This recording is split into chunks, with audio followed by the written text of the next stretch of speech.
ഇപ്പോൾ നൽകാൻ കഴിയുന്ന ഏറ്റവും പ്രധാനപ്പെട്ട ഒരു വാർത്ത, രാഷ്ട്രപതി ഭരണം എത്തുമെന്നുറപ്പായതിന് തൊട്ടു പിന്നാലെ അരവിന്ദ് കെജ്രിവാൾ മുഖ്യമന്ത്രി സ്ഥാനം രാജിവെച്ചിരിക്കുന്നു എന്നുള്ള വാർത്ത തന്നെയാണ്.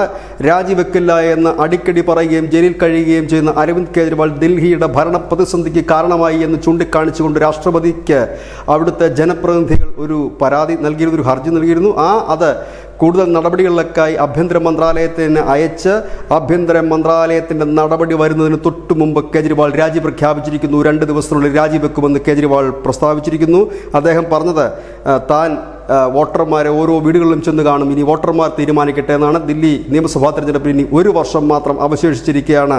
കേജ്രിവാളിൻ്റെ അവസാനത്തെ പുഴിക്കടകൻ ജയിൽ മോചിതനായതിനു ശേഷം അദ്ദേഹത്തിന് വലിയ ഒരു ഓളം അവിടെ ഉണ്ടാക്കാൻ കഴിഞ്ഞില്ല. കഴിഞ്ഞ ലോക്സഭാ തെരഞ്ഞെടുപ്പിൽ 7 സീറ്റും BJP നേടുന്ന ഒരു സംഭവം നാം കണ്ടതാണ്. ഇപ്പോഴിതാ വീണ്ടും കേജ്രിവാൾ രാജി പ്രഖ്യാപിച്ചുകൊണ്ട് ഹരിയാനയിലേക്ക് തെരഞ്ഞെടുപ്പിന് പോവുകയാണ്. ആം ആദ്മി പാർട്ടി ശക്തമായി മത്സരിക്കുന്ന ഒരു നിയമസഭാ തെരഞ്ഞെടുപ്പ് ഹരിയാന കൂടിയാണ്.